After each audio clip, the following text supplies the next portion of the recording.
ഓരോ വർഷം കഴിയുമ്പോഴത്തേക്ക് ഇപ്പൊ 2021 കഴിഞ്ഞ് 2022 എത്തിയപ്പോൾ പറഞ്ഞു 2021 ആയിരുന്നു ഭൂമിയിലെ ഏറ്റവും ചൂടേറിയ വർഷം. ഈ ചൂട് പിടിച്ച ഭൗമോപരിതലം, ഇപ്പൊ എന്റെ കൈ നിങ്ങൾ സങ്കല്പിച്ചു, ഇത് സൂര്യന്റെ ചൂടേറ്റ് ഭൂമിയുടെ ഉപരിതലം, എന്റെ കൈയുടെ ഈ പുറംവശം ഭൂമിയുടെ ഉപരിതലമാണെന്ന് കരുതുക, അത് ചൂടാവുന്നു. ആഗോളതാപനം അല്ലെങ്കിൽ global warming, green house effect തുടങ്ങിയ കാര്യങ്ങളുമായി ബന്ധപ്പെട്ട മേഖലയിൽ നമുക്ക് ഭാവിയിൽ ഒരു കരുതൽ ഉണ്ടാവണം. ഹായ് ഹലോ നമസ്കാരം, എല്ലാവർക്കും എൻട്രി ആപ്പിലേക്ക് സ്വാഗതം. ഞാൻ Bibin Mathews. University LGS exam കഴിഞ്ഞു. ഇനി നമ്മുടെ പ്രൈം ഫോക്കസ് എന്ന് പറയുന്നത് LDC ഡിഗ്രി ലെവലിന്റെ പ്രിലിംസ് ഒക്കെ ആയിരിക്കും അല്ലേ. ഇപ്പോൾ LDC എക്സാംസിലേക്ക് പോകുന്ന ആളുകളെ സംബന്ധിച്ച് നമുക്ക് LGSന് ഇല്ലാത്ത മറ്റൊരു അഡീഷൻ കൂടി ഇവിടെ വരുന്നുണ്ട്. ജോഗ്രഫിയുടെ കേസിൽ ജനറൽ ജോഗ്രഫി അല്ലെങ്കിൽ പൊതുഭൂമിശാസ്ത്രം, നമ്മൾ ഈ വേൾഡ് ജോഗ്രഫി എന്ന് പറയത്തില്ലേ, ലോക ഭൂമിശാസ്ത്രം എന്ന് പറയത്തില്ലേ, അതും കൂടെ നമ്മൾ അഡീഷണൽ ആയിട്ട് ഇവിടെ പഠിക്കണം. യൂണിവേഴ്സിറ്റി LGSനായിരുന്നെങ്കിൽ കേരള ജോഗ്രഫിയും ഇന്ത്യൻ ജോഗ്രഫിയും പഠിച്ചാൽ മതിയായിരുന്നു. ഇവിടെ വേൾഡ് ജോഗ്രഫിയും കൂടെ അല്ലെങ്കിൽ ഈ പറഞ്ഞ പൊതുഭൂമിശാസ്ത്രം കൂടെ പഠിച്ചെങ്കിൽ മാത്രമേ നമുക്ക് ആവശ്യമായിട്ടുള്ള മാർക്ക് കിട്ടത്തുള്ളൂ. ഓക്കെ, ഈ പറഞ്ഞ വിഷയമാണെങ്കിൽ 5 മുതൽ 12 വരെയുള്ള വിവിധ ക്ലാസ്സുകളിൽ പല പാഠഭാഗങ്ങളായിട്ട് ചിതറിക്കിടക്കുന്ന ഒരു വലിയ ടോപ്പിക്കുമാണ് പൊതുഭൂമിശാസ്ത്രം. പെട്ടെന്ന് 1-2 പാഠം പഠിച്ചാൽ തീർക്കാൻ പറ്റുന്നതല്ല. ഇന്ത്യൻ ജോഗ്രഫി ഞാൻ നിങ്ങളോട് എപ്പോഴും പറയാറുണ്ടായിരുന്നു, 7ാമത്തെ 8ാമത്തെ പാഠം പഠിച്ചാൽ മതി. 10ാം ക്ലാസ്സിലെ ഇന്ത്യൻ ജോഗ്രഫി ഒരു 95% തീരും. ഇവിടെ അങ്ങനെയല്ല, 5ലും 6ലും 7ലും 8ലും തുടങ്ങി 12 ക്ലാസ്സുകൾ വരെ ഇഷ്ടം പോലെ പാഠങ്ങളിലായിട്ട് ഈ പറഞ്ഞ വേൾഡ് ജോഗ്രഫി അല്ലെങ്കിൽ പൊതുഭൂമിശാസ്ത്രം പഠിക്കാനുണ്ട്. പൊതുഭൂമിശാസ്ത്രം അല്ലെങ്കിൽ ജനറൽ ജോഗ്രഫിയുമായി ബന്ധപ്പെട്ട് ഏറ്റവും ശ്രദ്ധിക്കേണ്ട കുറച്ച് ഏരിയാസ് ഉണ്ട്, കുറച്ച് മേഖലകളുണ്ട്. ഉദാഹരണമായിട്ട് അന്തരീക്ഷവുമായി ബന്ധപ്പെട്ട കാര്യങ്ങൾ. അന്തരീക്ഷം എന്ന് പറയുമ്പോൾ എപ്പോഴും അന്തരീക്ഷ ഘടന മാത്രമേ വരുന്നുള്ളൂ എന്ന് കരുതരുത്. അന്തരീക്ഷ ഘടന, അതുപോലെ തന്നെ അന്തരീക്ഷ മർദ്ദം, അന്തരീക്ഷ താപം, കാറ്റുകൾ, ഋതുക്കൾ, ആഗോളതാപനം എല്ലാം അന്തരീക്ഷം എന്ന സെഗ്മെന്റിനകത്ത് വരുന്നതാണ്. ഭൂമി, 2ാമത്തെ സെഗ്മെന്റ് ഭൂമിയാണ്. അവിടെ ഭൂമിയുടെ ഘടന മാത്രമേ ഉള്ളൂ എന്ന് കരുതരുത്. ഭൂമിയുടെ ഘടന, ഭൂകമ്പങ്ങൾ, ഫലക ചലനങ്ങൾ, ഭൂരൂപങ്ങൾ, അതെല്ലാം ഭൂമിയുടെ ഘടന എന്ന സെഗ്മെന്റിനകത്ത് വരുന്നതാണ്. പറയുന്നത് മനസ്സിലാവുന്നുണ്ടല്ലോ. അപ്പോൾ ഇനി വരുന്ന കുറച്ച് ദിവസങ്ങളിൽ ജോഗ്രഫിയുമായി ബന്ധപ്പെട്ട യൂട്യൂബ് ക്ലാസ്സുകളിൽ ഞാൻ ഈ പൊതുഭൂമിശാസ്ത്രത്തിലെ കുറച്ച് ഏരിയാസ് കവർ ചെയ്ത് തരും നിങ്ങൾക്ക്. കാരണം നമ്മൾ കഴിഞ്ഞ കുറച്ച് മാസങ്ങൾ എല്ലാം തന്നെ ഈ ഒരു യൂണിവേഴ്സിറ്റി LGS കേന്ദ്രീകരിച്ച് ഇന്ത്യൻ ജോഗ്രഫി പഠിച്ചുകൊണ്ടിരുന്നത് ലൈവായിട്ടും NCERT സീരീസും ഒക്കെ ആയിട്ട് അല്ലേ. NCERT സീരീസ് നമ്മൾ കണ്ടിന്യൂ ചെയ്യും, 4 പാർട്ടി ആയിട്ടുള്ളൂ. അത് ഇനിയും മുമ്പോട്ട് കണ്ടിന്യൂ ചെയ്യുന്നുണ്ട്. തീർച്ചയായിട്ടും വരുന്ന ദിവസങ്ങളിൽ ആ ക്ലാസ്സുകൾ നിങ്ങൾക്ക് കിട്ടും. അതല്ലാതെ ഈ പറഞ്ഞ ജനറൽ ജോഗ്രഫി, പൊതുഭൂമിശാസ്ത്രം ഒന്ന് പഠിച്ചെടുക്കാനുള്ള ഒരു ചെറിയ ഒരു പരിപാടി നമ്മളിത് തുടങ്ങുവാണ്. അപ്പോൾ അതിൽ ഏറ്റവും പ്രധാനപ്പെട്ട 1-2 ഏരിയാസ് ക്ലബ് ചെയ്തുകൊണ്ട്, ഏറ്റവും ഇമ്പോർട്ടൻ്റ് ആയിട്ട് തോന്നുന്ന കുറച്ച് 1-2-3 ഏരിയാസ് ക്ലബ് ചെയ്തുകൊണ്ട് ഒരു 20-25 അല്ലെങ്കിൽ ഒരു അരമണിക്കൂറിനകത്ത് തീർക്കാൻ പറ്റുന്ന രീതിയിലുള്ള കുറച്ച് ടോപ്പിക്സ് ആണ് നമ്മൾ ഇന്ന് പഠിക്കുന്നത്. ഓക്കെ അല്ലേ. അപ്പോൾ അതിൽ തന്നെ ഞാൻ ഇന്ന് നിങ്ങൾക്ക് കവർ ചെയ്ത് അല്ലെങ്കിൽ നമ്മൾ ഇന്ന് ഡിസ്കസ് ചെയ്യുന്നത് 2 പ്രധാനപ്പെട്ട ഏരിയാസ് ആണ്. ഒന്ന് ആഗോളതാപനവും, 2 വൻകര വിസ്ഥാപന സിദ്ധാന്തവും. ആഗോളതാപനം, 2 വൻകര വിസ്ഥാപന സിദ്ധാന്തം. ഇത് അന്തരീക്ഷം എന്ന സെഗ്മെന്റിനകത്ത് വരുന്നതാണ് ആഗോളതാപനം. അന്തരീക്ഷ പാളികൾ പഠിക്കുന്ന ഭൂമിയുടെ പുതപ്പ് എന്ന SCERT പാഠപുസ്തകത്തിനകത്ത് ആഗോളതാപനത്തെ പറ്റി പ്രതിപാദിക്കുന്നുണ്ട്. ഭൂമി എന്ന സെഗ്മെന്റിനകത്ത് വരുന്നതാണ് വൻകര വിസ്ഥാപന സിദ്ധാന്തം. ഭൂമിയുടെ ഉള്ളറകൾ തേടി എന്ന പാഠത്തിനകത്ത്, SCERT പാഠത്തിനകത്ത് നമ്മൾ ഈ വൻകര വിസ്ഥാപന സിദ്ധാന്തത്തെ പറ്റി മനസ്സിലാക്കുന്നുണ്ട്. ഓക്കെ ആണല്ലോ, ക്ലിയർ അല്ലേ. അപ്പോൾ അതിൽ തന്നെ ആഗോള താപനത്തിലേക്ക് ഞാൻ ആദ്യം പോകുന്നു. ജനുവരി മാസം കഴിഞ്ഞു, ഫെബ്രുവരി മാസം നമ്മൾ ശൈത്യകാലത്തിന്റെ അവസാന മാസങ്ങളിലേക്ക് എത്തി നിൽക്കുക അല്ലേ. എന്നിട്ട് പോലും ആളുകൾ പറയാറില്ലേ, നമ്മളൊക്കെ ഇപ്പോഴും കഴിഞ്ഞ ഈ ഒരു വർഷത്തിന്റെ ജനുവരി ഫെബ്രുവരി മാസങ്ങളിലൊക്കെ നമ്മൾ പറയാറുണ്ടായിരുന്നു, തണുപ്പ് കാലമായിട്ടും തണുപ്പൊന്നുമില്ല, ശൈത്യകാലമായിട്ടും വലിയ തണുപ്പൊന്നുമില്ല, നല്ല ചൂട് അനുഭവപ്പെടുന്നു. ഇങ്ങനെയാണെങ്കിൽ മാർച്ചും ഏപ്രിലും മെയ്യും ഒക്കെ എന്തായിരിക്കും, യഥാർത്ഥ ചൂട് കാലം എത്തുമ്പോൾ എന്തായിരിക്കും നമ്മുടെയൊക്കെ അവസ്ഥ എന്ന് നമ്മൾ ചോദിക്കുന്നുണ്ട് അല്ലേ. ചുട്ടു പഴുക്കാണ് നമ്മളെല്ലാം അല്ലേ, വിയർത്തൊലിക്കുകയാണ് പകൽ സമയത്ത്. ജോലി ചെയ്യുന്നവരും റോഡിലൂടെയൊക്കെ നടന്നു പോകുന്നവരും ഒക്കെ ഭയങ്കരമായിട്ട് ബുദ്ധിമുട്ടുകയാണ്. ആഗോളതാപനം അതിൻ്റെ മൂർധന്യത്തിൽ നിൽക്കുന്ന ഒരവസ്ഥയിലാണ് ഇന്ന് ഭൂമി ഉള്ളത്. ഓരോ വർഷം കഴിയുമ്പോഴത്തേക്ക് 2021 കഴിഞ്ഞ് 2022 എത്തിയപ്പോൾ പറഞ്ഞു 2021 ആയിരുന്നു ഭൂമിയിലെ ഏറ്റവും ചൂടേറിയ വർഷം. 2022 നിന്ന് 23 എത്തിയപ്പോൾ പറഞ്ഞു 22 ആയിരുന്നു ഏറ്റവും ചൂട്. 21 ചൂട്, പിന്നെ 23 എത്തിയപ്പോൾ പറഞ്ഞു 22 ആയിരുന്നു ഏറ്റവും ചൂട്. 24 എത്തിയപ്പോഴത്തേ പറയുന്നു, കഴിഞ്ഞ ദിവസം പുതിയൊരു പഠനം വന്നേക്കുന്നു, 2023 ആയിരുന്നു ഭൂമിയിലെ ഏറ്റവും ചൂടേറിയ വർഷം. 2024 കഴിയുമ്പോൾ ചിലപ്പോൾ മിക്കവാറും 2024 ആയിരിക്കും ഏറ്റവും ചൂടേറിയ വർഷം അല്ലേ. കാരണം ആഗോളതാപനം എന്ന പ്രതിഭാസം അത് കൊടുമ്പിരി കൊണ്ട് നിൽക്കുന്ന സമയത്താണ് ഇന്നത്തെ ഈ ഒരു തലമുറ, ഈ ഒരു ജനറേഷൻ ജീവിച്ചു പോകുന്നത്. എങ്ങനെയായിരിക്കാം നമ്മുടെ ഭാവി തലമുറകൾക്ക് ഇവിടെ ഇനി ജീവിക്കാൻ പറ്റുന്നത്, അല്ലെങ്കിൽ നമ്മൾ ഉൾപ്പെടെയുള്ള ഈ ഒരു തലമുറ എങ്ങനെ ഈ ഭൂമിയിൽ നിന്ന് കടന്നു പോകും, അല്ലെങ്കിൽ നമുക്കിവിടെ എങ്ങനെ സർവൈവ് ചെയ്യാം എന്നുള്ള കാര്യത്തിനകത്ത് സംശയം ഏറിക്കൊണ്ടിരിക്കുകയാണ്. മനസ്സിലായോ. ചൂട് ഒരു പരിധി കഴിഞ്ഞു കഴിഞ്ഞാൽ പിന്നെ, അന്തരീക്ഷ താപനില ഒരു പരിധി കഴിഞ്ഞാൽ പിന്നെ മനുഷ്യന് ഇവിടെ അതിജീവിക്കാൻ സാധിക്കത്തില്ല, ഇവിടെ സർവൈവ് ചെയ്യാൻ സാധിക്കത്തില്ല. നമ്മുടെ മെറ്റബോളിസം, നമ്മുടെ ശരീരവുമായി ബന്ധപ്പെട്ട ഘടനകളൊക്കെ തന്നെ ഒരു പ്രത്യേക ഒരു ഊഷ്മാവ് ക്രമീകരിക്കപ്പെടുന്ന ഭൗമാന്തരീക്ഷ ഭാഗത്ത് സ്ഥിതി ചെയ്യാൻ അല്ലെങ്കിൽ അങ്ങനെ ജീവിക്കാനായിട്ട് ഒരുക്കപ്പെട്ടവരാണ് നമ്മൾ.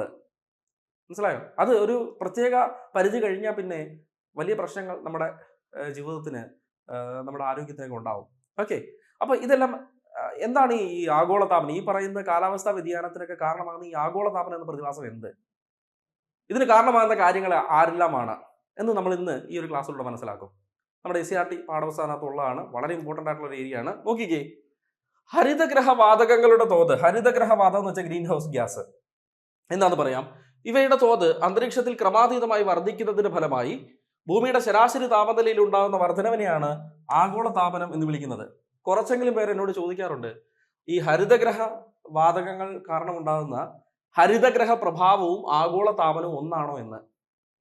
ഹരിതഗ്രഹ പ്രഭാവത്തിന്റെ ഒരു ആഫ്റ്റർ ഇമ്പാക്റ്റ് ആണ് ഹരിതഗ്രഹ പ്രഭാവം അല്ലെങ്കിൽ ഗ്രീൻ ഹൗസ് എഫക്റ്റ് ക്രമാതീതമായിട്ട് വർദ്ധിക്കുന്നത് വഴിയാണ് ആഗോളതാപനം ഉണ്ടാകുന്നത്. രണ്ട് ഇന്റർ കണക്റ്റഡ് ആണ്. ഹരിതഗ്രഹ പ്രഭാവവും ഗ്രീൻ ഹൗസ് എഫക്റ്റും ആഗോളതാപനവും രണ്ടും ഇന്റർ കണക്റ്റഡ് ആണ്. അപ്പൊ നമുക്ക് ആദ്യം ഇതൊന്ന് മനസ്സിലാക്കാം. എന്താണ് ഹരിതഗ്രഹ വാതകങ്ങൾ, എന്താണ് ഹരിതഗ്രഹ പ്രഭാവം, അത് വർദ്ധിക്കുന്നത് വഴി എന്തുണ്ടാവുന്നു, ആഗോളതാപനം ഉണ്ടാവുന്നു എന്നല്ലേ പറയുന്നത്. അപ്പൊ നമുക്ക് ആദ്യം ഇതൊന്ന് മനസ്സിലാക്കാം. ഇതിൽ നിന്നാണ് നമുക്ക് ഇങ്ങോട്ട് വരേണ്ടത്. നോക്കിക്കേ, പാഠപുസ്തകം തുടങ്ങുമ്പോൾ SCERT പാഠപുസ്തകത്തിന്റെ അന്തരീക്ഷ ഘടനയെ പറ്റി പഠിക്കുന്ന പാഠത്തിന്റെ തുടക്ക ഭാഗത്ത് തന്നെ ഇങ്ങനെ ഒരു ചിത്രമൊക്കെ കൊടുത്തിട്ട് ഈ ഒരു പാരഗ്രാഫ് ഇവിടെ കൊടുത്തിട്ടുണ്ട്. ഒരു ചിത്രം കൊടുത്തേക്കുന്നത് കണ്ടോ, ഒരു ഗ്ലാസിന്റെ ചിത്രം. അതായത് ഈ നമ്മുടെ വടക്ക് ധ്രുവങ്ങളിലൊക്കെ ഉള്ള പ്രദേശങ്ങളിൽ, അല്ലെങ്കിൽ ധ്രുവങ്ങളോടൊക്കെ ചേർന്ന് തണുപ്പുള്ള പ്രദേശങ്ങളിലേക്കുള്ള ആളുകൾ വീടുകൾ നിർമ്മിക്കുമ്പോഴത്തേക്ക് ഇങ്ങനെ ഈ ഒരു സ്ഫടിക വിധാനം അല്ലെങ്കിൽ ഈ ഒരു സ്ഫടിക തലം വീടിന്റെ മുകളിൽ ഇങ്ങനെ ഉണ്ടാക്കിയെടുക്കും അല്ലെങ്കിൽ നിർമ്മിച്ചെടുക്കും. എന്തിനാണ് ഇങ്ങനെ സ്ഫടിക തലം നിർമ്മിക്കുന്നത്?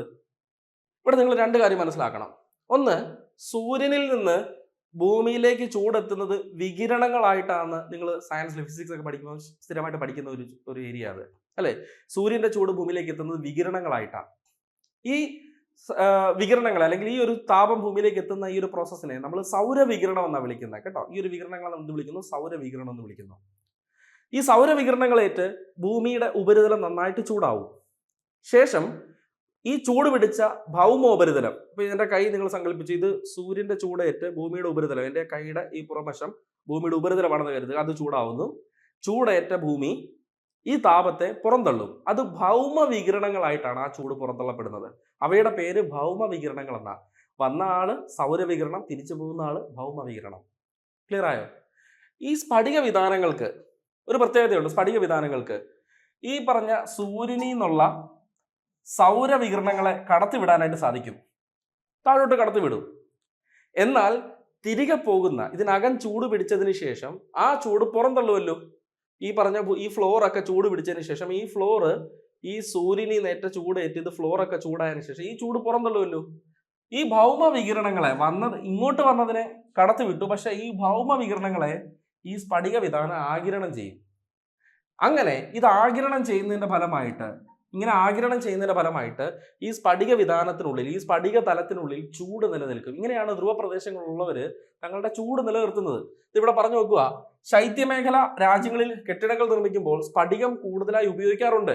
സ്ഫടികം ഇതെന്തിനാണെന്നറിയാമോ? സ്ഫടിക തലങ്ങൾക്ക് സൗരോർജത്തെ, അതായത് സൗരതാപനത്തെ ഞാൻ പറഞ്ഞു, സൗരവികിരണം എന്ന് പറഞ്ഞു. ഈ സൗരതാപനത്തെ ഉള്ളിലേക്ക് കടത്തിവിടാനും ഭൗമവികിരണത്തെ തടഞ്ഞു നിർത്താനും കഴിവുണ്ട്.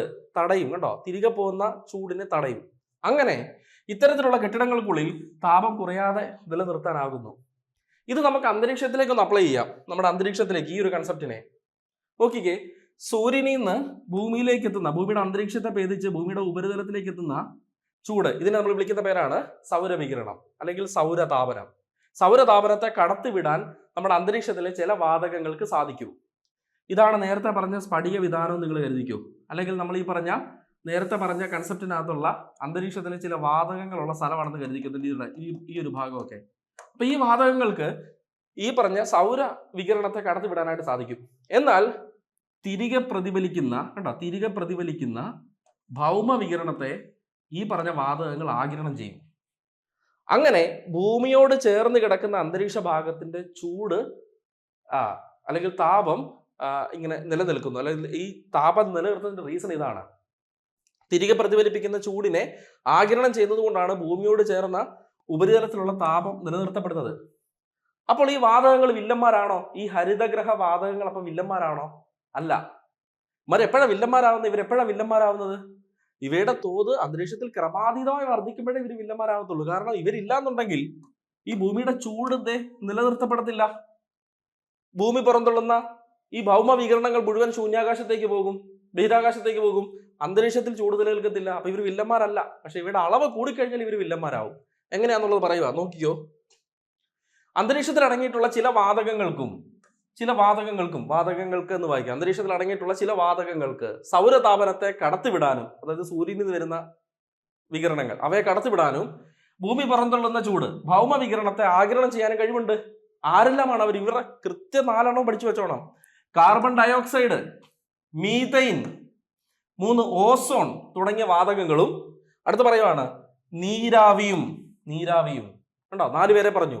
ഭൂമിയിൽ നിന്ന് ഉയരുന്ന കേട്ടോ, ഭൂമിയുടെ ഉപരിതലത്തിൽ നിന്ന് ഉയരുന്ന ഭൗമ വികിരണത്തെ, ഇതാണ് ഭൂമിയുടെ ഉപരിതലം. ഭൂമിയുടെ ഉപരിതലത്തിൽ നിന്ന് ഇങ്ങനെ മുകളിലോട്ട് ഉയരുന്ന, കണ്ടോ, ഇങ്ങനെ ഉയരുന്ന ഭൗമ വികിരണത്തെ ആഗിരണം ചെയ്ത്, കേട്ടോ, ഭൗമ വികിരണത്തെ ആഗിരണം ചെയ്ത് ഭൂമിയോടടുത്ത അന്തരീക്ഷത്തിലെ താപനില കുറയാതെ നിലനിർത്തുന്നു. ഈ പ്രതിഭാസത്തെയാണ്, ഈ ചൂട് ഇങ്ങനെ കുറയാതെ നിർത്തുന്ന പ്രതിഭാസത്തെ വിളിക്കുന്ന പേരാണ് ഹരിതഗ്രഹ പ്രഭാവം, ഗ്രീൻ ഹൗസ് എഫക്റ്റ്.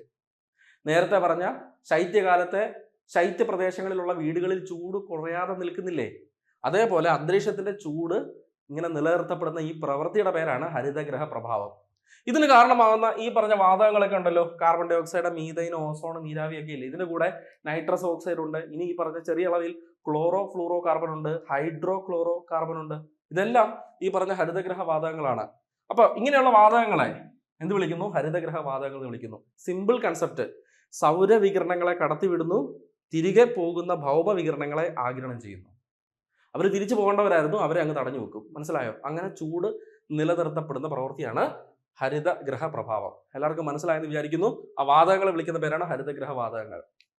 ഇവർ നമുക്ക് അന്തരീക്ഷത്തിൽ ഒരു നിശ്ചിത അളവിൽ വേണം. പക്ഷേ ഇവയുടെ അളവ് കൂടിക്കഴിഞ്ഞാൽ അത് പ്രശ്നമാണ്. ഇവയുടെ അളവ് കൂടിക്കഴിഞ്ഞാൽ അത് ആഗോള താപനത്തിലേക്ക് എത്തും. അതായത് ഹരിതഗ്രഹ വാതകങ്ങളുടെ അളവ് അന്തരീക്ഷത്തിൽ ക്രമാതീതമായി വർദ്ധിക്കുന്നത് വഴിയാണ് എന്ത് പ്രതിഭാസം അല്ലെങ്കിൽ എന്ത് പ്രശ്നം ഭൂമിക്ക് ഉണ്ടാകുന്നത്?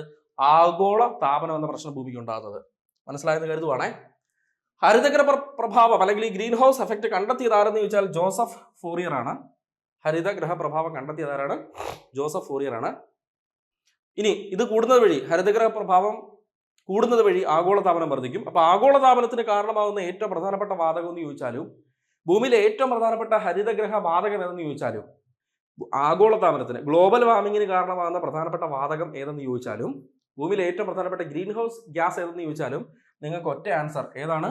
Carbon dioxide. കുറെ വാതകങ്ങളുടെ ലിസ്റ്റ് തന്നിട്ടുണ്ട്. അതിനകത്ത് ഏറ്റവും പ്രധാനപ്പെട്ട ആളാണ് കാർബൺ ഡയോക്സൈഡ്. എങ്ങനെയാണ് ഈ കാർബൺ ഡയോക്സൈഡ് ഒരു നിശ്ചിത അളവിൽ കൂടുതൽ അന്തരീക്ഷത്തിലേക്ക് എത്തുന്നത്? നോക്കിക്കേ. ഒന്നാമതായിട്ട് അഗ്നിപർവ്വതങ്ങൾ പോലെയുള്ള പ്രകൃതിയിൽ തന്നെ നടക്കുന്ന ചില പ്രവൃത്തികളുടെ ഫലമായിട്ട് കാർബൺ ഡയോക്സൈഡ് അന്തരീക്ഷത്തിലെത്തും. ജൈവ വസ്തുക്കൾ ജീർണിക്കുന്നത് വഴി അന്തരീക്ഷത്തിലേക്ക് കാർബൺ ഡയോക്സൈഡ് എത്തും. മൂന്നാമത്തത് മനുഷ്യ പ്രവൃത്തികളാണ്. അതാണ് ഏറ്റവും പ്രധാനപ്പെട്ടതും ഏറ്റവും രൂക്ഷമായതും ഏറ്റവും അപകടകരമായതും. ഫോസിൽ ഇന്ധനങ്ങളുടെ ജ്വലനം വഴി, ഫോസിൽ ഫ്യൂൽസിന്റെ ജ്വലനം വഴി വലിയ തോതിലുള്ള കാർബൺ ഡയോക്സൈഡ് അന്തരീക്ഷത്തിൽ എത്തുന്നു. ഓരോ വർഷവും 6000 മെട്രിക് ടൺ കാർബൺ ഡയോക്സൈഡ് ആണ് അന്തരീക്ഷത്തിൽ എത്തുന്നതെന്ന് നിങ്ങളുടെ പാഠപുസ്തകത്തിൽ പറഞ്ഞു വെച്ചേക്കുന്നത്. ഓരോ വർഷവും 6000 മെട്രിക് ടൺ കാർബൺ ഡയോക്സൈഡ് അന്തരീക്ഷത്തിൽ എത്തിക്കൊണ്ടിരിക്കുന്നു. 20ാം നൂറ്റാണ്ടിൽ ഈ കാർബൺ ഡയോക്സൈഡിന്റെ ബഹിർഗമനം കാരണം 20ാം നൂറ്റാണ്ടിൽ ഭൂമിയുടെ ശരാശരി താപനില 0.4 ഡിഗ്രി സെൽഷ്യസ് ആണ് വർദ്ധിച്ചത്. 20ാം നൂറ്റാണ്ടിൽ. ഇതുകൂടെ പറഞ്ഞു വെക്കുന്നുണ്ട് പാഠപുസ്തകത്തിൽ. 6000 മെട്രിക് ടൺ 0.4 ഡിഗ്രി സെൽഷ്യസ്. മനസ്സിലായോ? അപ്പോ ഫോസിൽ ഇന്ധനങ്ങളുടെ ജ്വലനം വഴിയാണ് അന്തരീക്ഷത്തിൽ പെട്രോളും ഡീസലും ഉൾപ്പെടെയുള്ള താറ്, അതുപോലെ തന്നെ നാഫ്ത തുടങ്ങി കോള്, എല്ലാ ഫോസിൽ ഇന്ധനങ്ങളുടെ ജ്വലനം വഴി അന്തരീക്ഷത്തിലേക്ക് കാർബൺ ഡയോക്സൈഡ് അധികമായിട്ട് എത്തുന്നു. ഇതുവരെ പറഞ്ഞ കാര്യങ്ങൾക്ക് എല്ലാവർക്കും വ്യക്തതയില്ലേ? ഇനി ഹരിതഗ്രഹ പ്രഭാവത്തിന് കാരണമാണെന്ന് പറഞ്ഞു കഴിഞ്ഞാണ് കാർബൺ ഡയോക്സൈഡ്. ഇനി ഫോസിൽ ഇന്ധനങ്ങളുടെ ജ്വലനം വഴിയാണ് ഇത് അന്തരീക്ഷത്തിലേക്ക് എത്തുന്നത്. ഓക്കെ. ഇനി ആഗോള താപനത്തിന്റെ പ്രത്യാഘാതങ്ങൾ എന്തെല്ലാമാണ്? ഒന്ന്, ധ്രുവ മേഖലകളിലെ മഞ്ഞുരുകുന്നു. ചൂട് കൂടുമ്പോൾ ഭൂമിയുടെ ശരാശരി താപനില ഉയരുന്നതിന് ഫലമായിട്ട് ധ്രുവ പ്രദേശങ്ങളിൽ അവിടെ സ്ഥിതി ചെയ്യുന്ന, അവിടെ വർഷങ്ങളായിട്ട്, കോടിക്കണക്കിന് വർഷങ്ങളായിട്ട് തണുത്തുറഞ്ഞു കിടക്കുന്ന ഐസ് അവിടെ നിന്ന് ഉരുകും. മനസ്സിലായോ? അതിന്റെ ഇമ്പാക്റ്റ് ആണ് അത് ഉരുകി വെള്ളത്തിലേക്ക് എത്തും, സമുദ്രത്തിലേക്ക് എത്തും, സമുദ്രത്തിന്റെ ജലനിരപ്പ് ഉയരും, പല ദ്വീപുകൾ വെള്ളത്തിനടിയിലായി പോകും. മഴയുടെ ഘടനയിൽ വ്യത്യാസങ്ങൾ ഉണ്ടാവും. കൃത്യമായിട്ട് മഴ കിട്ടിക്കൊണ്ടിരുന്ന ചില പ്രദേശങ്ങളിൽ മഴ കിട്ടാതാവും, ചിലർക്ക് മഴ കൂടുതൽ കിട്ടും, ചില പ്രദേശങ്ങളിൽ പ്രളയങ്ങൾ ഉണ്ടാവും. ഇതെല്ലാം ഈ ആഗോളതാപനത്തിന്റെ ഹരിതഗ്രഹ വാതകങ്ങളുടെ അളവ് കൂടുന്നതിന്റെ ഇമ്പാക്റ്റ് ആണ്, പ്രത്യാഘാതങ്ങളാണ്. ഇനി മരുവൽക്കരണം സംഭവിക്കും, ചിലയിടത്ത് മഴ കിട്ടത്തില്ല, മഴ കിട്ടാത്ത പ്രതിസന്ധി ഉണ്ടാവും. നല്ല തണുത്ത വെള്ളം ഒഴുകി വരുന്ന പ്രദേശങ്ങളിൽ ചിലപ്പോൾ ഈ മഞ്ഞുരുകി തണുത്ത വെള്ളം ഒഴുകി വരുന്ന സ്ഥലങ്ങളിൽ ചിലപ്പോൾ എന്ത് കിട്ടത്തില്ല, മഴ കിട്ടത്തില്ല. മനസ്സിലായോ? അവർക്ക് എന്ത് സംഭവിക്കും? മരുവൽക്കരണം സംഭവിക്കും, ചിലർക്ക് പ്രളയം സംഭവിക്കും. ഇനി പക്ഷികളുടെയും മൃഗങ്ങളുടെയും കൂട്ടപലായനങ്ങൾ ഉണ്ടാവും. ഇര തേടി, അല്ലെ, ആവാസ വ്യവസ്ഥകൾ തേടി പക്ഷികളും മൃഗങ്ങളും ചിലപ്പോൾ മനുഷ്യനും ഭാവിയിൽ പലായനം നടത്തേണ്ടി വന്നേക്കാം. മനസ്സിലായോ? ഇതെല്ലാമാണ് ആഗോളതാപനത്തിന്റെ പ്രത്യാഘാതങ്ങളായിട്ട് പറയാൻ സാധിക്കുന്നത്. നമ്മൾ ഈ കൊച്ചു കേരളത്തിലിരുന്ന് ആഗോളതാപനത്തെപ്പറ്റി നമ്മൾ വലിയ ഡിസ്കഷൻസ് നടത്തുന്നു, അതിനെപ്പറ്റിയുള്ള കാര്യങ്ങളൊക്കെ പഠിക്കുന്നു. ആഗോളതാപനം നമ്മളെ ബാധിക്കുമോ ഇല്ലയോ എന്നൊരു സംശയം നമുക്ക് വരാം. ഭൂമിയെ മൊത്തത്തിൽ ബാധിക്കുന്ന ഒരു പ്രതിഭാസം ഇവിടെ കേരളത്തിലിരിക്കുന്ന നമ്മളെയും ബാധിക്കും. ഭൂമിയുടെ ഏതൊരു മൂലക്കിരിക്കുന്ന, ഏതൊരു കോണിലിരിക്കുന്ന ആളെയും ബാധിക്കും. മനസ്സിലായോ? നമ്മളെല്ലാവരും സീരിയസ് ആയിട്ട് പഠിക്കേണ്ട മാത്രം ഉള്ള വിഷയമല്ല ആഗോളതാപനം. നമ്മൾ ഓരോരുത്തരും സീരിയസ് ആയിട്ട് ചിന്തിക്കേണ്ട വിഷയമാണ് ആഗോളതാപനം. ഓരോ വ്യക്തിയും ആഗോളതാപനം അല്ലെങ്കിൽ global warming, green house effect തുടങ്ങിയ കാര്യങ്ങളുമായി ബന്ധപ്പെട്ട മേഖലയിൽ നമുക്ക് ഭാവിയിൽ ഒരു കരുതൽ ഉണ്ടാവണം. ഈ ഭൂമി നമുക്ക് ഇതേപോലെ ഭംഗിയായി ജീവിക്കാനായിട്ട് കിട്ടിയത് നമ്മുടെ മുൻ തലമുറ, നമുക്ക് മുമ്പുണ്ടായിരുന്ന തലമുറ, ഇവിടെ ജീവിച്ചു പോയ തലമുറ ഈ ഭൂമി അത്ര ഭംഗിയായിട്ട് സൂക്ഷിച്ചത് കൊണ്ടാണ് നമുക്ക് ഇങ്ങനെ ഇത്രയും സുരക്ഷിതമായ ഭംഗിയുള്ള ഒരു ഭൂമി നമുക്ക് ജീവിക്കാനായിട്ട് ഇവിടെ നമുക്ക് ലഭിച്ചത്. ഇതേ ഭൂമി വലിയ കേടുപാടുകൾ ഒന്നും പറ്റാതെ അടുത്ത തലമുറയ്ക്ക് കൈമാറേണ്ട ചുമതല നമുക്കാണ്. ഒരു പ്ലാസ്റ്റിക് കൂട് കത്തിക്കുന്നതും, ഒരു ആവശ്യമില്ലാത്ത അല്ലെങ്കിൽ എന്തെങ്കിലും ഒരു ഹൈഡ്രോ കാർബണുമായി ബന്ധപ്പെട്ട എന്തെങ്കിലും ഒരു വാതകങ്ങളുടെ ജ്വലനവും പ്രകൃതിയെ, പരിസ്ഥിതിയെ ദോഷമാക്കുന്ന, മലിനമാക്കുന്ന നമ്മുടെ എന്തെങ്കിലും ഒരു പ്രവൃത്തിയും അൾട്ടിമേറ്റ്ലി ആഗോളതാപനത്തിലേക്ക് എത്തിക്കുന്നുണ്ടോ എന്നുള്ള കാര്യം ഓർക്കണം. നമ്മളും ചെറിയ തോതിലെങ്കിലും ആഗോളതാപനത്തിൽ പങ്കുകാരാവുന്നുണ്ട്. ഭൂമിക്കുണ്ടാകുന്ന എല്ലാ പ്രശ്നങ്ങൾക്കും കാരണക്കാരൻ ഞാനുമാവുന്നുണ്ട്, നമ്മളുമാവുന്നുണ്ട് എന്നൊരു ചിന്ത നമുക്കിടയ്ക്ക് ഉണ്ടാവണം. മനസ്സിലായോ? നമുക്ക് ശേഷം ഇവിടെയും നമ്മുടെ തന്നെ തലമുറകൾ വരാനുണ്ട്. അവർക്ക് ഇവിടെ ജീവിക്കാനുള്ള അവസരം ഉണ്ടാക്കി കൊടുക്കേണ്ട ഉത്തരവാദിത്വമാർക്കാണ്, നമുക്കാണ്. ഓക്കെ. ഇനി ഹരിതഗ്രഹ പ്രഭാവം നിയന്ത്രിക്കുന്നതിനായിട്ട്, ഈ ഗ്രീൻ ഹൗസ് എഫക്റ്റ് നിയന്ത്രിക്കുന്നതിനായിട്ട് അന്തർദേശീയമായി രൂപീകരിച്ച ഉടമ്പടിയാണ് ക്യോട്ടോ പ്രോട്ടോകോൾ. ടെക്സ്റ്റിനകത്ത് ക്യോട്ടോ പ്രോട്ടോക്കോളിനെ പറ്റി പറയുന്നുണ്ട്. ഗ്രീൻ ഹൗസ് എഫക്റ്റിനെ നിയന്ത്രിക്കുന്നതിനായിട്ട് അല്ലെങ്കിൽ ആഗോള താപനത്തെ തടയണമെന്നുണ്ടെങ്കിൽ ഹരിതഗ്രഹ വാതകങ്ങളുടെ പുറന്തള്ളൽ കുറയ്ക്കണം, കാർബണിന്റെ അളവ് അന്തരീക്ഷത്തിൽ എത്തുന്നത് കുറയ്ക്കണമെന്നുണ്ടെങ്കിൽ എന്ത് ചെയ്യണം? ഫോസിൽ ഇന്ധനങ്ങളുടെ ഉപയോഗം കുറയ്ക്കണം, അവയുടെ ജ്വലനം കുറയ്ക്കണം, അല്ലെ? അതിനുവേണ്ടി അന്താരാഷ്ട്രപരമായിട്ട് ഒരു ഉടമ്പടി കൂടുകയുണ്ടായി. ഉടമ്പടിയുടെ പേരാണ് ക്യോട്ടോ പ്രോട്ടോകോൾ. എവിടെയാണ് ഈ ക്യോട്ടോ ഉച്ചകോടി നടന്നത്? ജപ്പാനിലാണ്. ഏത് വർഷമാണ് ക്യോട്ടോ ഉച്ചകോടി നടന്നത്? 1997 ഡിസംബർ 11 97. മോൺട്രിയൽ പ്രോട്ടോകോൾ എന്ന് പറഞ്ഞൊരെണ്ണം പഠിക്കുന്നുണ്ട്. അത് ഓസോൺ പാളിയുമായി ബന്ധപ്പെട്ടതാണ്. ഓസോൺ പാളിയെ ദോഷമാക്കുന്ന, അല്ല അതിന് ഹാനികരമാവുന്ന ക്ലോറോ ഫ്ലൂറോ കാർബൺ പുറന്തള്ളുന്ന ഉൽപ്പന്നങ്ങളെ നിയന്ത്രിക്കുന്നതാണ് മോൺട്രിയൽ ഉടമ്പടി. അത് 10 വർഷങ്ങൾക്ക് മുമ്പാണ്, 87. ഇത് 97 ക്യോട്ടോ പ്രോട്ടോകോൾ. എന്താണ്? ആഗോള താപനത്തിന് കാരണമാകുന്ന കാർബൺ ഡൈ ഓക്സൈഡ് പോലെയുള്ള ഹരിതഗ്രഹ വാതകങ്ങളെ നിയന്ത്രിക്കുന്നതുമായി ബന്ധപ്പെട്ട ഒരു അന്താരാഷ്ട്ര ഉടമ്പടിയായിരുന്നു ക്യോട്ടോ പ്രോട്ടോകോൾ. ക്ലിയർ അല്ലേ? എവിടെയായിരുന്നു? ജപ്പാനിൽ. വർഷം 97. ക്യോട്ടോ ഉടമ്പടി നിലവിൽ വരുന്നത് 2005 ഫെബ്രുവരി 16. ക്യോട്ടോ ഉടമ്പടി നിലവിൽ വരുന്നത് 2005 ഫെബ്രുവരി 16. ഒപ്പുവെക്കപ്പെട്ടതാണ്, അല്ലെങ്കിൽ ആ സമ്മേളനം നടന്നതാണ് 97. അത് നിലവിൽ വരുന്നത് 2005 ഫെബ്രുവരി 16. 2012 ഈ ക്യോട്ടോ ഉടമ്പടിയിൽ ഉൾപ്പെട്ടിരിക്കുന്ന രാജ്യങ്ങൾ അവരുടെ ഈ ഹരിതഗ്രഹ വാതകങ്ങളുടെ പുറന്തള്ളൽ കുറയ്ക്കണം എന്നതായിരുന്നു ഈ പറഞ്ഞ ക്യോട്ടോ ഉടമ്പടിയുടെ ലക്ഷ്യം. 2012 നിങ്ങൾ ഈ ഹരിതഗ്രഹ വാതകങ്ങളുടെ പുറന്തള്ളൽ കുറയ്ക്കണം, അതായിരുന്നു ക്യോട്ടോ ഉടമ്പടിയുടെ ലക്ഷ്യം. എല്ലാ ലോകരാജ്യങ്ങളോടും, ആ പാർട്ടീസിനോടും, അതിനകത്ത് ഒപ്പുവെച്ച എല്ലാ സൈനിങ് പാർട്ടീസിനോടും ഇത് ആവശ്യപ്പെട്ടു. എങ്ങനെയാണ് ഇത് കുറയ്ക്കാൻ പറ്റുന്നത്? ഫോസിൽ ഇന്ധനങ്ങളുടെ ജ്വലനം കുറയ്ക്കണം. ഇത് എളുപ്പമാണോ? അല്ല. എന്താനും നോക്കുക, ഇന്ത്യ പോലൊരു രാജ്യം നമുക്ക് സങ്കല്പിക്കാം. ഇന്ത്യ പോലൊരു രാജ്യം എടുത്തേ മനസ്സിലൊന്ന് കൊണ്ടുവന്ന് നമ്മുടെ രാജ്യത്തിന്റെ പ്രധാനപ്പെട്ട ഇന്ധന ആവശ്യങ്ങളെല്ലാം നമ്മൾ നിറവേറ്റുന്നത് എങ്ങനെയാ? ഈ പറഞ്ഞ ഫോസിൽ ഇന്ധനങ്ങളുടെ ജ്വലനം വഴിയാ. ഉദാഹരണം പറഞ്ഞു കഴിഞ്ഞാൽ, നമ്മൾ ഏറ്റവും കൂടുതൽ വൈദ്യുതി ഉൽപ്പാദിപ്പിക്കുന്നത് താപോർജ്ജ നിലയങ്ങളിൽ നിന്നാണ്. നിങ്ങൾ കേട്ടിട്ടുണ്ടായിരിക്കും അല്ലെ? താപോർജ്ജ നിലയങ്ങളിൽ ഇന്ത്യയിലെ പ്രധാനപ്പെട്ട എല്ലാ താപോർജ്ജ നിലയങ്ങളിലെയും പ്രധാന ഇന്ധനം എന്താണ്? കൽക്കരിയാണ്, അല്ലെങ്കിൽ ഡീസലാണ്. മനസ്സിലായോ? ഇതെല്ലാം കത്തിക്കുമ്പോൾ അന്തരീക്ഷത്തിലേക്ക് എത്തുന്ന എന്താണ്? Carbon dioxide. പെട്ടെന്ന് ഒരു ദിവസം ഇതെല്ലാം കൂടെ നിർത്തി നിങ്ങൾ ഗ്രീൻ എനർജിയിലേക്ക് മാറ്, നിങ്ങൾ എല്ലാവരും വിൻഡ് ഉപയോഗിക്കുക, നിങ്ങൾ എല്ലാവരും സോളാർ ഉപയോഗിക്കുക എന്നൊക്കെ പറഞ്ഞാൽ നടക്കുന്ന കാര്യമാണോ? അല്ല. അപ്പോൾ ഇതിന് കുറച്ച് സമയം കൊടുക്കുക. നിങ്ങൾ പതുക്കെ പതുക്കെ പതുക്കെ ഇവയുടെ ഉപയോഗം നിർത്ത്. നമ്മളിപ്പോൾ ഉദാഹരണത്തിന് ഡീസൽ വാഹനങ്ങൾ മാറ്റിയിട്ട് ഇലക്ട്രിക് വാഹനങ്ങളാക്കുന്നില്ലേ? അല്ലേ? ഫോസിൽ ഇന്ധനങ്ങളുടെ ജ്വലനം അതുവഴി കുറയുന്നില്ലേ കുറേ അധികം? അതുപോലെ തന്നെ താപോർജ്ജ നിലയങ്ങൾ നിർമ്മിക്കുന്നതിനേക്കാൾ കൂടുതൽ സ്ട്രെസ് നമ്മൾ ആണവ നിലയങ്ങളോ അല്ലാന്നുണ്ടെങ്കിൽ ഇതേപോലെ കാർബൺ ബഹിർഗമനം കുറയ്ക്കാൻ സാധിക്കുന്ന രീതിയിലുള്ള സോളാർ പ്ലാന്റുകളോ, മനസ്സിലായോ, ഇനി വിൻഡ് എനർജിയോ ഒക്കെ നമ്മൾ അതിന്റെ ഇൻസ്റ്റലേഷൻസിന് വേണ്ടി നമ്മളിപ്പോൾ കൂടുതൽ ശ്രദ്ധ ചെലുത്തുന്നുണ്ട്. കാരണം ഈ ക്യോട്ടോ ഉടമ്പടിയൊക്കെ നമ്മളോട് ആവശ്യപ്പെടുന്ന അതാണ്. മനസ്സിലായോ? നമ്മളോട് ആവശ്യപ്പെടുന്നത് ഇതാണ്. നിങ്ങൾ ഇങ്ങനെയൊക്കെ ഇത് ചെയ്തെങ്കിൽ ഇത് കുറയ്ക്കാൻ പറ്റും. പെട്ടെന്നൊരു ദിവസം കാർബൺ ഡൈ ഓക്സൈഡ് നിൽക്കട്ടെ എന്നൊക്കെ പറഞ്ഞാൽ കാർബൺ ഡൈ ഓക്സൈഡ് അന്തരീക്ഷത്തിൽ കൂടുതൽ നിൽക്കത്തില്ല. അത് പൊക്കൊണ്ടേയിരിക്കും. അത് നമ്മുടെ പ്രവർത്തികൾ വഴിയേ നമുക്ക് കുറയ്ക്കാനായിട്ട് സാധിക്കത്തുള്ളൂ. ഇത് വലിയ അളവിൽ പ്രശ്നം ഉണ്ടാക്കി. കാരണം വികസിത രാജ്യങ്ങൾക്ക് പെട്ടെന്ന് ഒരു ഷിഫ്റ്റിംഗ് എളുപ്പമാണ്. പെട്ടെന്നൊരു ദിവസം അവർക്ക് ഈ പറഞ്ഞ താപോർജ്ജ നിലയങ്ങളൊക്കെ നിർത്തിയിട്ട് പുതിയ എന്തെങ്കിലുമൊക്കെ സോളാറും വിൻഡും തിരമാലയിൽ നിന്നൊക്കെയുള്ള ഊർജ്ജം ഉൽപ്പാദിപ്പിക്കാനുള്ള സംവിധാനങ്ങൾ തുടങ്ങാൻ എളുപ്പമാണ്. കാരണം അവരുടെ ഫണ്ടുണ്ട്. എന്നാൽ ഡെവലപ്പിംഗ് ആയിട്ടുള്ള കൺട്രീസ്, അണ്ടർ ഡെവലപ്ഡ് ആയിട്ടുള്ള കൺട്രീസ്, ഇവരൊക്കെ എന്ത് ചെയ്യും? ഇവർക്ക് വലിയ ബാധ്യതയാണ് ഈ ഒരു ക്യോട്ടോ പ്രോട്ടോക്കോളിലൊക്കെ ഒപ്പിട്ട് ഇവർ പറയുന്ന കാര്യങ്ങളൊക്കെ ചെയ്തെടുക്കുക, അല്ലെങ്കിൽ ഈ പറഞ്ഞ കാര്യങ്ങളൊക്കെ കൃത്യമായിട്ട് നടപ്പിലാക്കുക എന്നൊക്കെ പറയുന്നത് ഇവർക്ക് ബാധ്യതയാണ്. അപ്പോൾ വികസിത രാജ്യങ്ങൾ ഇവരെ സഹായിക്കണം എന്നൊരു ആവശ്യം കൂടി ഇതിനകത്ത് വരുന്നുണ്ട്. അണ്ടർ ഡെവലപ്ഡ് ആയിട്ടുള്ള കൺട്രീസിനൊക്കെ, ഈ ആഫ്രിക്കൻ കൺട്രീസിനൊക്കെ വികസിത രാജ്യങ്ങളെ സഹായിക്കണം. കാരണം അനുഭവിക്കുന്ന എല്ലാവരും കൂടിയല്ലേ. അതുകൊണ്ട് ഇതെല്ലാവരോടും ഒന്നു ചേർന്ന് വേണം ഇതിന് നടപടികൾ സ്വീകരിക്കാൻ. പൈസ ഇല്ലാത്ത ഒരാൾക്ക് പൈസ ഉള്ള ആളുകൾ കൊടുക്കണം എന്നൊക്കെ പറഞ്ഞ് ഇത് വലിയ പ്രശ്നങ്ങളൊക്കെ ഉണ്ടാക്കി.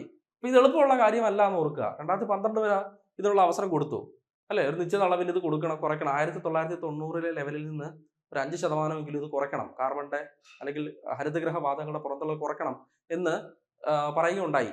ഈ 2012 കുറയ്ക്കണം. 90 ഉണ്ടായിരുന്നതിന്റെ അവസ്ഥയിൽ നിന്ന് 1990 എങ്ങനെയായിരുന്നോ അതിൽ നിന്ന് ഒരു 5% കുറച്ച് ഈ ഗ്രീൻ ഹൗസ് ഗ്യാസിന്റെ കോൺസെൻട്രേഷൻ ഇല്ല, അത് നമ്മൾ സ്റ്റെബിലൈസ് ചെയ്യണം അന്തരീക്ഷത്തിൽ. ഗ്രീൻ ഹൗസ് ഗ്യാസിന്റെ കോൺസെൻട്രേഷൻ അതുവഴി നമുക്ക് സ്റ്റെബിലൈസ് ചെയ്യാം, കുറയ്ക്കുന്നത് വഴി എന്നാ പറഞ്ഞത്. ഇനി 2012 ഇതിന്റെ കാലാവധി അവസാനിച്ചു. 2012 വരെയാണ് കാലാവധി കൊടുത്തത്. പിന്നീട് ഇതിനൊരു അമെൻമെന്റ് നൽകി. കാരണം ഇത് അവസാനിക്കാൻ പോകല്ലേ. 2012 ക്യോട്ടോ ഉടമ്പടിയുടെ ദോഹ അമെൻമെന്റ് നിലവിൽ വന്നു. അതിന്റെ കാലാവധി എന്ന് അവസാനിച്ചു 2020 അതിന്റെ കാലാവധി അവസാനിക്കുകയുണ്ടായി. ക്ലിയർ അല്ലേ? ഇത്തരം കാര്യങ്ങളാണ് ക്യോട്ടോ പ്രോട്ടോക്കോളുമായി ബന്ധപ്പെട്ട് നമുക്ക് പറയാനുള്ളത്. എങ്ങനെയാണ് ഈ ക്യോട്ടോ പ്രോട്ടോകോൾ, അല്ലെങ്കിൽ എന്താണ് ഈ ക്യോട്ടോ പ്രോട്ടോകോൾ പ്രകാരം നിയന്ത്രിക്കണം, ഏതൊക്കെ വാതകങ്ങളെ നിയന്ത്രിക്കണം എന്നാണ് കൃത്യമായിട്ട് പറഞ്ഞു വെക്കുന്നത്. ഫസ്റ്റ് ഓഫ് ഓൾ ഏറ്റവും പ്രധാനപ്പെട്ടത് കാർബൺ ഡൈ ഓക്സൈഡ്. ക്യോട്ടോ ഉടമ്പടി പ്രകാരം കാർബൺ ഡൈ ഓക്സൈഡ്, മീഥൈന്, nitrous oxide, hydrofluorocarbon, perfluorocarbon, sulphur hexafluoride എന്നിവയുടെ ബഹിർഗമനം നിയന്ത്രിക്കുന്നതിനുള്ള തീരുമാനങ്ങൾ വന്നു. കണ്ടോ? ഇത്രയും സാധനങ്ങൾ നിയന്ത്രിക്കണമെന്നാണ് ഈ ക്യോട്ടോ ഉടമ്പടി വഴി തീരുമാനിക്കുന്നത്. ഇനി ഈ ക്യോട്ടോ എന്നറിയപ്പെടുന്ന ഉടമ്പടി എങ്ങനെ വന്നു, അല്ല ക്യോട്ടോ ഉടമ്പടി രൂപപ്പെടാനുള്ള സാഹചര്യം എന്താണെന്ന് ഇവിടെ പറയാൻ പോകുന്നത്. 1992 ലോകത്തെ വളരെ പ്രസിദ്ധമായിട്ടുള്ള ഒരു സമ്മിറ്റ്, ഒരു ഇന്റർനാഷണൽ ട്രീറ്റി ഭൂമിയിൽ വന്നു. 1992 വളരെ ഇമ്പോർട്ടന്റ് ആയിട്ടുള്ള ഒരു ട്രീറ്റി. നിങ്ങൾ എല്ലാവർക്കും കേട്ടിട്ടുണ്ടായിരിക്കും. എർത്ത് സമ്മിറ്റ് എന്നറിയപ്പെടുന്നു, റിയോ സമ്മിറ്റ് എന്നാണ് അറിയപ്പെടുന്നത്. ബ്രസീലിലെ റിയോ ഡി ജനീറോയിൽ കൂടിയ ഒരു ഇന്റർനാഷണൽ സമ്മിറ്റ്, ഒരു ഇന്റർനാഷണൽ ഉടമ്പടി. അവിടെ വെച്ച് തീരുമാനം എടുത്ത ഒരു ഉടമ്പടി ഐക്യരാഷ്ട്രസഭയുടെയാണ്. എന്താണ് അതിന്റെ പേര്? കാലാവസ്ഥാ വ്യതിയാനവുമായി ബന്ധപ്പെട്ട് United Nations framework convention on climate change UNFCCC എന്ന യോഗം ചേർന്നത് 1992. ഇതൊരു ഇന്റർനാഷണൽ ട്രീറ്റിയാണ്. ഈ UNFCCC എന്ന് പറയുന്നത് ഒരു ഇന്റർനാഷണൽ ട്രീറ്റിയാണ്, ഒരു അന്താരാഷ്ട്ര ഉടമ്പടിയാണ്. അത് എർത്ത് സമ്മിറ്റ് എന്നാണ് ഈ ഒരു യോഗത്തെ വിളിക്കുന്നത് തന്നെ. UNFCCയുടെ സുപ്രധാന തീരുമാനങ്ങൾ എടുക്കുന്ന ഒരു ഘടകമുണ്ട് ഇവർക്ക്.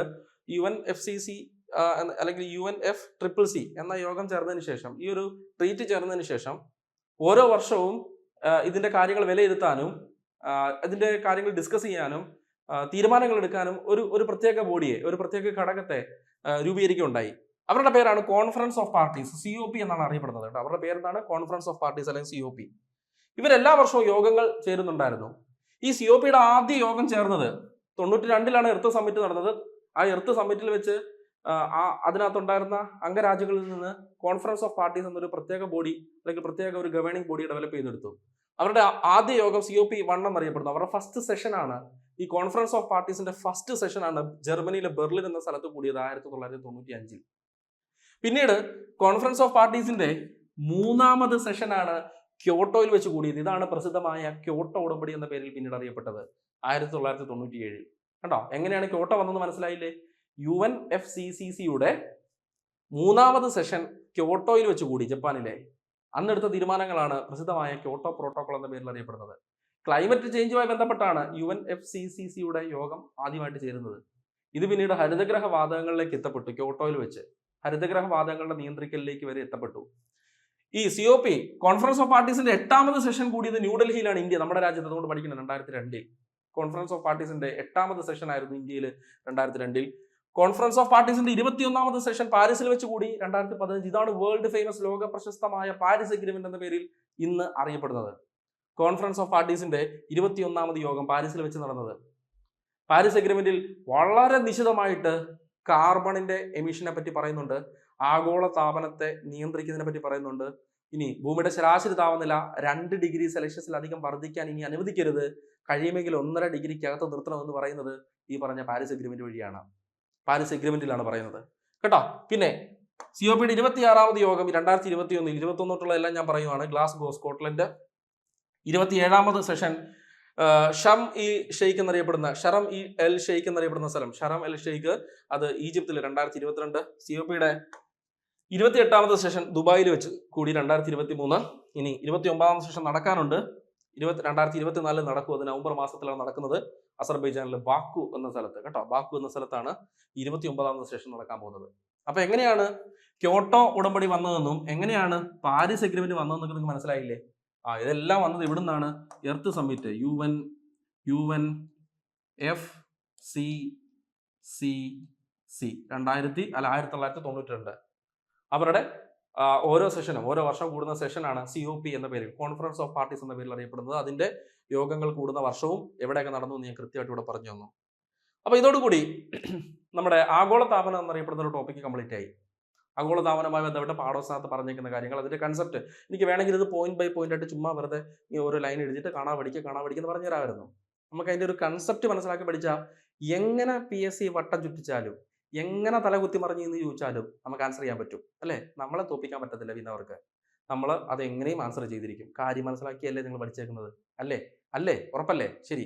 അടുത്തത് വൻകര വിസ്ഥാപന സിദ്ധാന്തം. ഭൂമിയുമായി ബന്ധപ്പെട്ട ഏറ്റവും പ്രധാനപ്പെട്ട കൺസെപ്റ്റുകളിൽ ഒന്ന് പാഠപുസ്തകത്തിലുള്ളത് വൻകര വിസ്ഥാപന സിദ്ധാന്തമാണ്. 1912 ജർമ്മൻ ശാസ്ത്രജ്ഞനായ ആൽഫ്രഡ് വെഗ്നർ ആണ് വൻകര വിസ്ഥാപന സിദ്ധാന്തം എന്ന പേരിൽ വൻകരകളുടെയും സമുദ്രങ്ങളുടെയും വിതരണത്തെ സംബന്ധിച്ച വാദഗതി സമഗ്രമായി അവതരിപ്പിച്ചത്.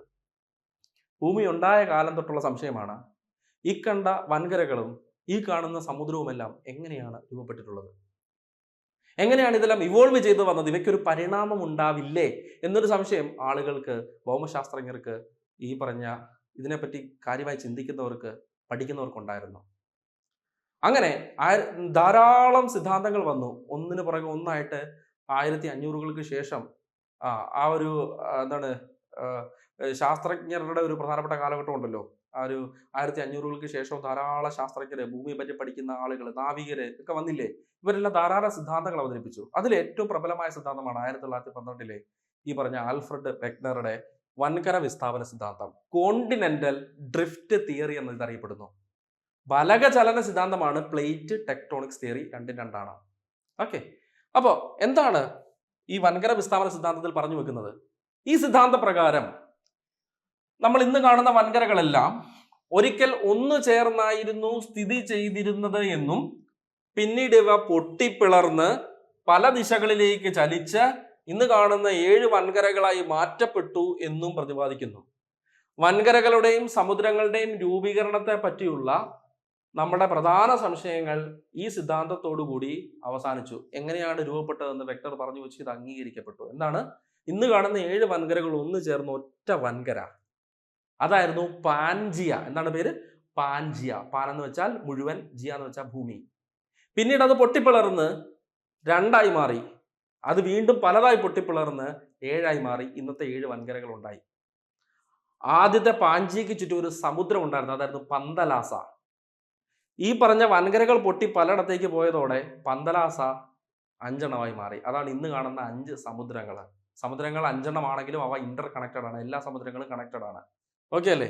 അപ്പോ നോക്കുക, പാൻജിയ ഇവിടെ ആഫ്രിക്കയും അമേരിക്കയും അന്റാർട്ടിക്കയും നോർത്ത് അമേരിക്കയും യൂറോപ്പും എല്ലാം ഒന്ന് ചേർന്ന് ഒറ്റ വൻകരയായിരുന്ന അവസ്ഥ. ഇതായിരുന്നു പാഞ്ചിയ. ഈ സിദ്ധാന്തം ആവിഷ്കരിച്ചത് ആൽഫ്രഡ് വെക്നർ 1912 നമ്മുടെ ഈ അദ്ദേഹം പറഞ്ഞ പാഞ്ചിയ ഉണ്ടല്ലോ, എല്ലാ വൻകരകളും ഒന്ന് ചേർന്ന് ഒറ്റ വൻകരയായിരുന്നു പറഞ്ഞില്ല, ആ പാഞ്ചിയാണ് മാതൃഭൂഖണ്ഡം എന്നറിയപ്പെടുന്നത്. പാഞ്ചിയെ ചുറ്റും ഉണ്ടായിരുന്ന സമുദ്രത്തെയാണ് നമ്മൾ എന്ത് വിളിച്ചത്? പന്തലാസ എന്ന് വിളിച്ചത് കേട്ടോ. പന്തലാസ എന്ന് വിളിച്ചത് അതിന് ചുറ്റും ഉണ്ടായിരുന്ന സമുദ്രമായിരുന്നു. പാഞ്ചിയ വേർപെട്ടുണ്ടായ ഭൂഖണ്ഡങ്ങളാണ് ലൗറേഷ്യ, ഗോണ്ട്വാന ലാൻഡ് എന്നിവ. പാഞ്ചിയ എത്രയായിട്ട് വേർപെട്ടു? രണ്ടായിട്ട്. ആദ്യം ഏതൊക്കെയാണ്? Laurasia, Gondwana land.